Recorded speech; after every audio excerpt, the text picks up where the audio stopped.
here today with Henry, manager here at Bar Beyond Stevenage. Yep. You were just sort of telling us a second ago, literally 30 seconds ago. Yeah. What you were doing before. So if you just want to rewind and repeat, that'd be great. No, that's fine. I've been at Bar Beyond Stevenage for about a year and a month now.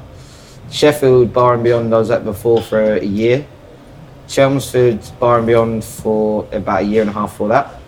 Watford Prism for about a year, and Cameo and Mayu in Bournemouth for about 3, just under. Wow, nice. That's a lot of venues.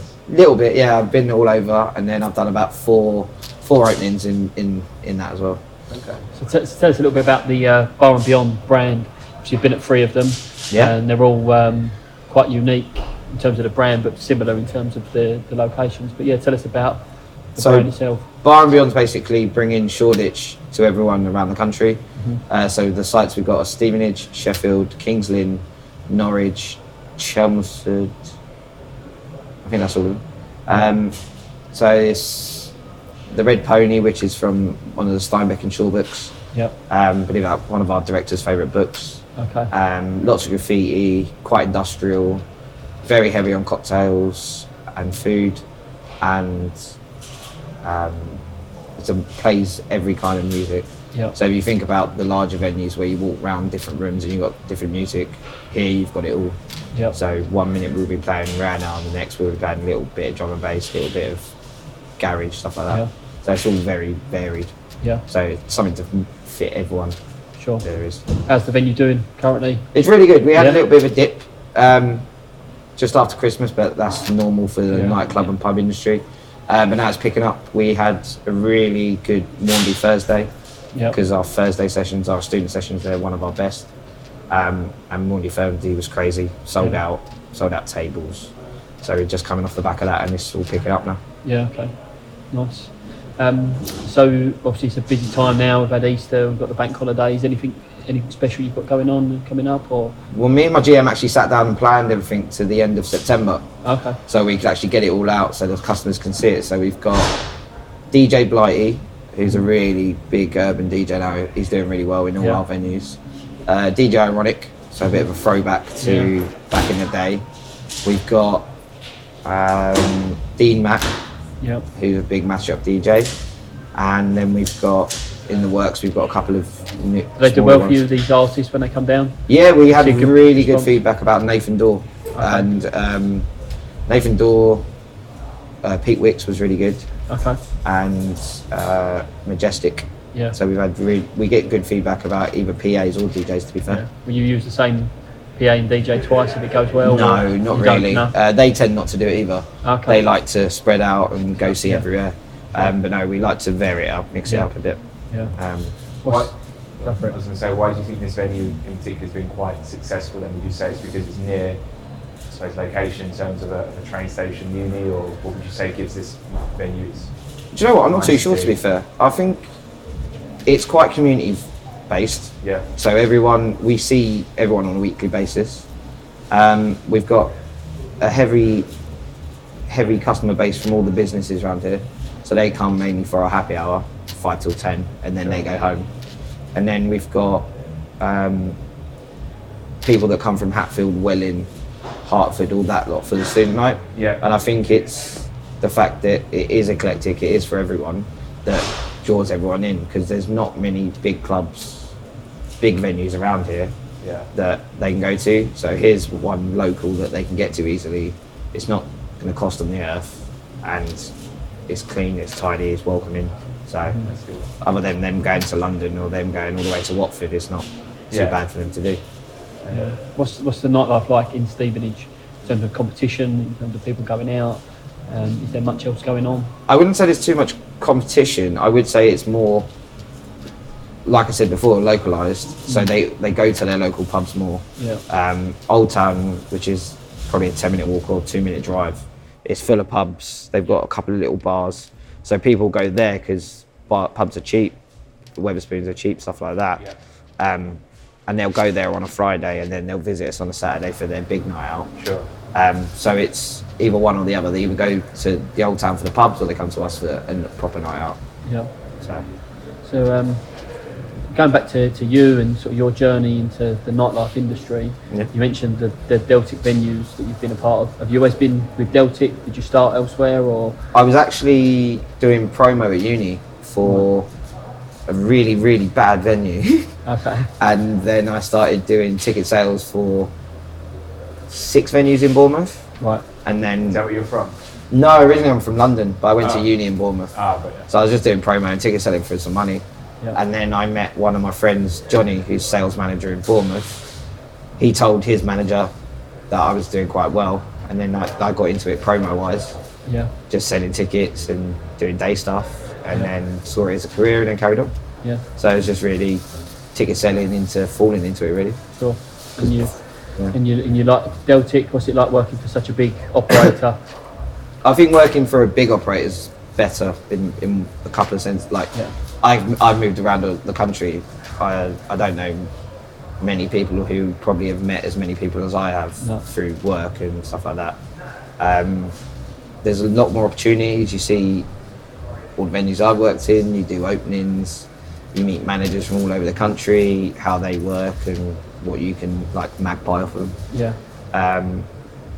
But it's more strict. So if you like that sort of thing where it's strict and you've got your guidelines, but you still have a sense of freedom with what you put it content-wise, it's nice. But if you're an independent venue, you have free reign on everything, pricing, where to order stuff, all that lot. But I think from my point of view, I like the structure of where you get stuff, who you report to. Yeah. Do you work closely with the other Bar and Beyonds? Not really. We do. We, like I said, we magpie stuff off each other. So themes or cocktail ideas, and we throw a couple of ideas around like that. But we don't necessarily communicate on a daily basis or a weekly basis. Yeah.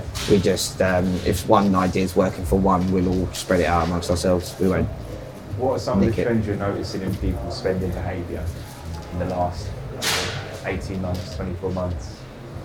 I've noticed people are more cash strapped. Okay. So the deals we do, so the happy hour is more popular now. Right. And people are wanting more of a product, more of a product range. So instead of doing one gin, they want 17. Well, not that many. Actually, no, we have 17 gins. So they want that many to choose from. They're more connoisseurs on stuff now. They want to try new things. They want to try new cocktails, new gins. They're not really necessarily going to just have Gordon's or just one. And then spending wise, I think it's more of a value for money. They're not necessarily wanting something really cheap. They just want to know that they're getting their money's worth for what they're getting. So if a cocktail's £9, they want it to be a really nice, well-presented, made cocktail. Or if it's craft beer, they want it properly poured with the head and all that lot. I think some of the pubs and some of that lot haven't been doing it that well, so they're not getting it the way they want it. So now they want what they're paying for, if that makes sense. Do you think that comes down to everyone wanting to take photos of their drink or of their lives, essentially? Yeah, it's Instagrammable. Yeah. I've noticed that quite a lot of people in who pay for the VIP booths or buy a bottle or buy a cocktail will take a photo with it easily. Yeah. We get tagged in probably on an average month, probably about 50 Instagram posts or stories about them here or them with a cocktail or them with a bottle. Do you do anything with that engagement? We message them back. Okay. We say, glad you had a good time, stuff like that. Okay. But they're people we see regularly now. Fair enough. They'll tag us in everything. Yeah. We've had a couple of funny ones first about it. Just asking how did I end up in the bin or something like that. Oh really? Yeah. And they were like, it's not our fault. You did that yourself. Yeah. How do you sit socially in terms of like marketing? How do you use social media? Is it the biggest way that you market to your customers? And yeah, so all our social medias move centrally, so they run all our clubs now. Yeah. We have full input, so once a month they'll ask us what we want our objectives are for that month. But in-house we do our Snapchat and Instagram stories. They're really good for engagement. Yep. So just live on the night. Yeah, stuff that's live on the night. They like. Well, I've noticed people like to see behind the scenes. So like now when we're setting up, Yep. if you've got anything quirky going on, or us messing about with burgers or cocktail ideas, that's quite interesting for people. But we do get, the most we get out of now is Instagram stories, and then on the night marketing. So we made a point of talking to all our customers, and that gets us more booth bookings than. And how do you do that? Just making friends with them, really. What in terms of talking to them on the night? When they're here, so just go around it, ask if they're all right, give a couple of drink searches out, make sure they're having a laugh. If there is any problems, you can sort them out there and then. But the more you get to know them, I've realised the more you can get out of them, if that makes sense. Not in a mean way, just them, like, they feel more comfortable coming in and spending their money. And they have a nicer time at the end of it. Also seeing in terms of like social media, a lot more venues using LinkedIn, and I've seen you make posts on LinkedIn as well. I really enjoy LinkedIn. Do you get success from that? Yeah, we've. Is that more from like the corporate side of things? The corporate market's definitely through LinkedIn.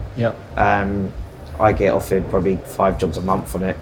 It's really good for work-wise. But it's good to connect with local businesses. Like, we have around 6 massive companies, and to try and get in there and speak to them would be quite difficult. But through LinkedIn, you can just say, look, we do happy hour 5 till 10, you guys come down anyway. So just tell a couple more of your staff and bring them down with you. So it is really good for social media. It's and a good way to connect with businesses like that. That's working well for you. Really well. Great. So what keeps you in the industry? The love of the job. I couldn't go to a 9 to 5 now. The only drawback to this job is the Sunday, Monday, when you have to switch from night body clock to day body clock to come in on a Monday morning. That's the only painful bit. Sometimes it goes really well. Sometimes Monday morning you just want to go to sleep. But that's the only drawback. But other than that, I love it. You said the love of the job. What is the big thing that you love about it? I think it's mainly the production side of it. So we do all the confetti, the CO2. We put effort into our VIP and the staff, and then all of that gives people a good night. So we'll have 750 people here tonight, and all the little bits and bobs we do, like decorations, will make their night better. And I think seeing it all go well and working well is probably the best bit out of the job. You mentioned there about your staff. Are you guys quite a tight-knit team, and do you do things collectively? My team are mental. That's not even put in the. No, they're actually crazy. I could section a few of them, but they're what make the menu. Like, we can put all the training in place and train them on all the cocktails and all that lot, but without them, the menu isn't the same. But we are very tight knit. Everyone is quite a nice little family. They all get on really well.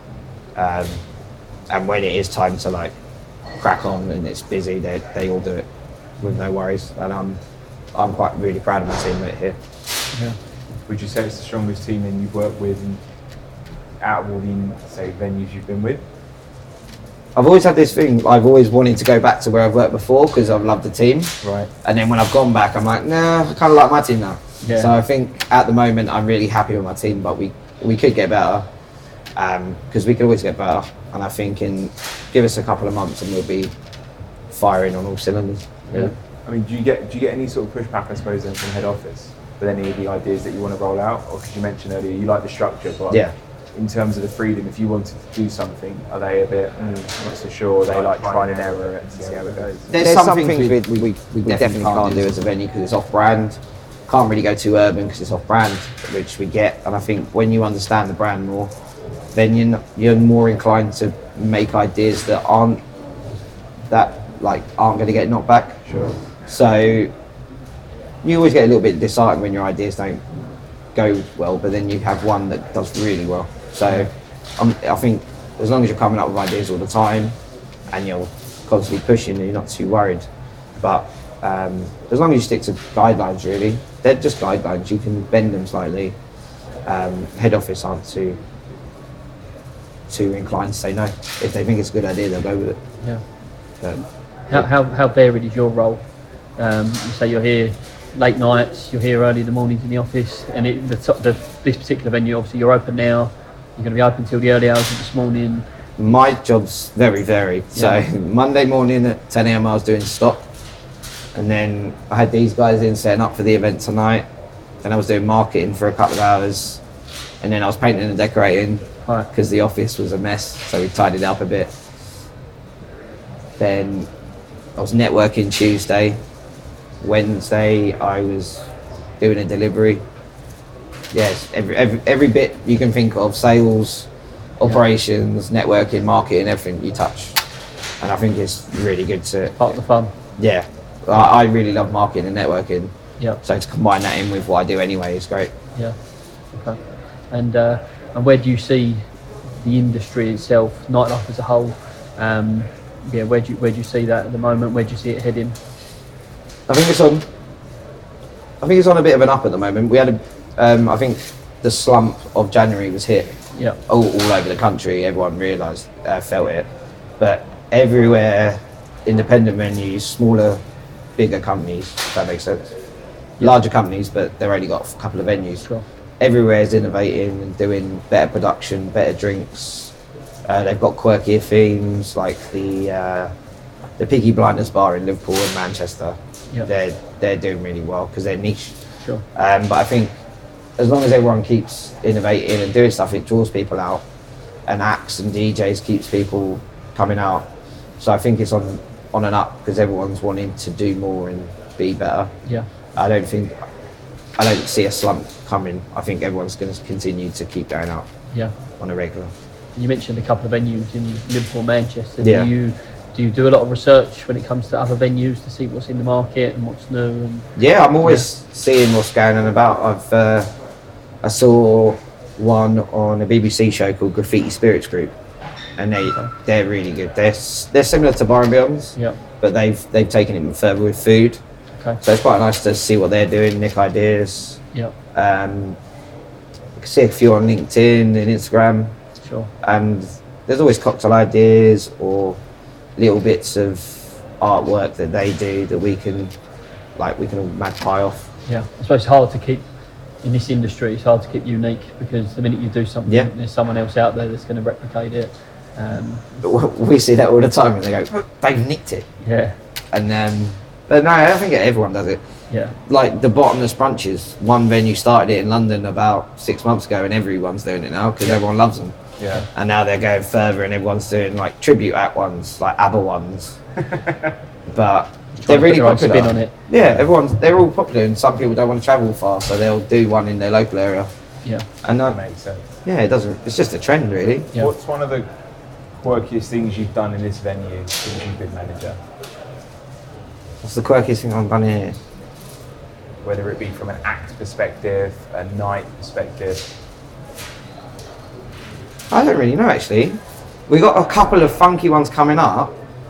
So I've got a safe sex party where I'm going to give out a load of free condoms. Right. And the tagline is so you don't have to go to the clinic in the morning. Nice. That's probably a bit quirky. But I think our man vs food's quite quirky. What's that? I love hot food, so we've done a man vs food challenge on a burger and hot wings. So our old chef came up with the burger one, and I've come up with the hot wing one. Right. And you win a free t-shirt. So I probably think that's, out of the Bar Beyond brand, that's probably the quirkiest because we're the first ones to do it. Yeah. And I made them hot. Yeah, but you get some good content from that. Oh yeah, photos, videos, people doing live streams, all that lot. Yeah. It's really good. So from me, that's probably the quirkiest bit. Yeah. But I'm quite a foodie, so I'll always try and stick some of that in. Yeah. And what would you say is your biggest flop as manager? Say a night that you tried to do and you just thought this has just gone absolutely balls up. I remember when I was acting GM because we were in between GMs, and we did a bank holiday Sunday with Dev from Radio 1. Oh yeah. Dev didn't turn up. Nice. I've never dealt with that before, so that was the biggest flop. I had about 30-40 customers asking me where he is. We didn't hit budget. I had to try and explain to him that try and tell him his excuse. He was at Notting Hill Carnival and lost his phone. But I think he was at Notting Hill Carnival and got drunk and couldn't find his phone. So I had to try and keep the customers happy whilst dealing with not losing budget, and then all the staff members were going, I don't know where he is, he might be here soon. So I think that's the biggest flop. That's here. Did he ever make amends? No, he hasn't. Do you still listening to your show then? I never did. It was a good booking, but he just never turned up. Fair enough. But everyone else after that's turned up, so we were alright. Yeah. We've had some really good bookings after him, so. Oh, good. It's got up from there, but that was probably the hardest one. Yeah. Biggest flop, probably. But then again, you learn from that. So I suppose with the adversity, that's when you're going to learn and understand more of that side of the business. Yeah. Like when it's high pressure, I do thrive. I get moody, but I thrive. Yeah. And it's quite nice to see everyone else thrive on it as well. So the people that flap, you don't see them last in the industry. But if you you step up. Yeah, you step up. I see it a lot with my staff. They're the ones that last, and they do really well. Good. Do you promote heavily with him? Yeah, I've always seen it from when I started on promo. And one of my earliest GMs told me the best way to go up is to move about and meet new people. So I always watch the managers there. I'm training my senior supervisor at the moment, so hopefully in 6 months' time I can get them out as assistants for people.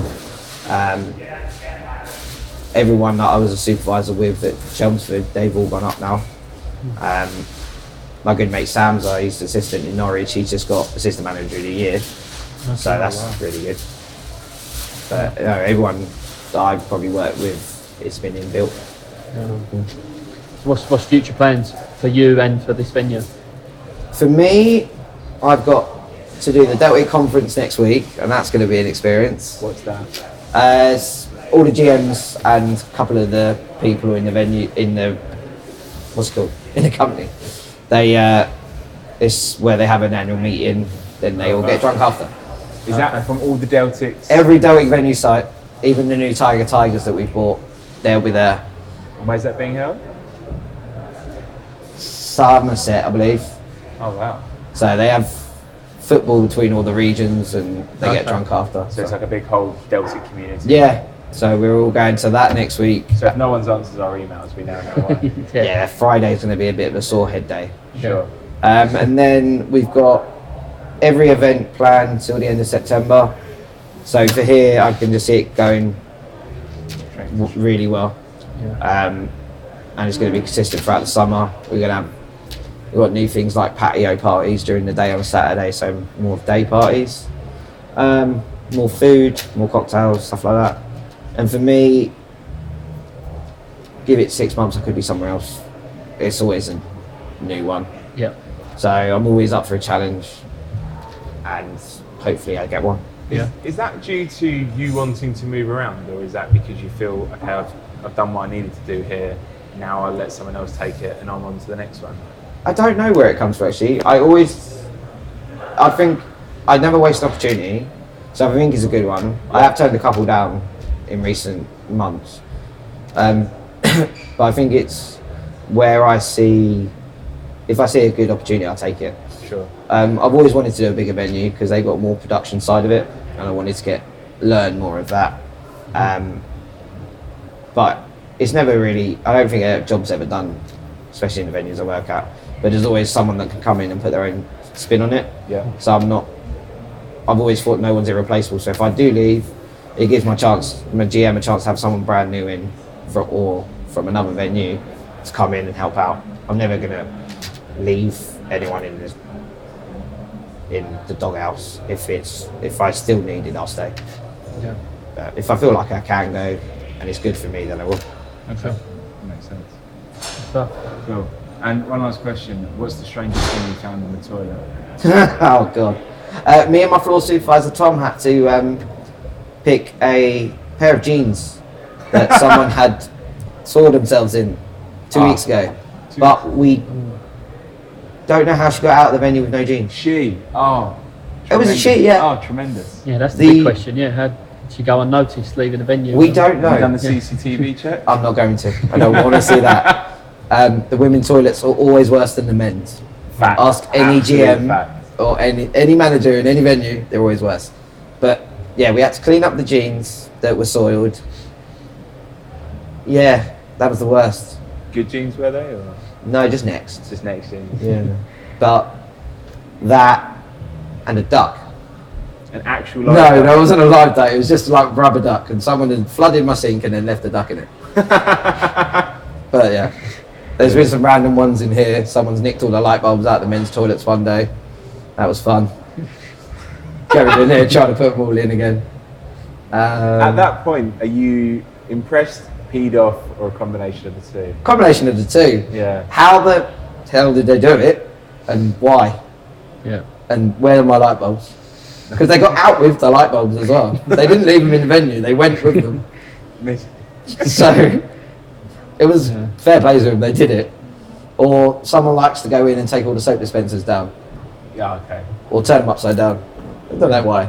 People are weird. People are weird. Yeah. But yeah, the duck and the jeans were the weirdest. That sounds Definitely pretty so weird. far. I think that's one of the best ones we've had. Yeah, definitely. Yeah, that was 2 weeks ago as well. That's the Recent, jeans, yeah. so still fresh. If you're out there, we will find you. If you tell me they were your jeans, I will give you a drinks voucher. You are not There you to. go. Don't do it again. Yeah. Weirdo. Right. Thank you very much. That's all right. Appreciate it. Cheers for having me Cheers. on, guys.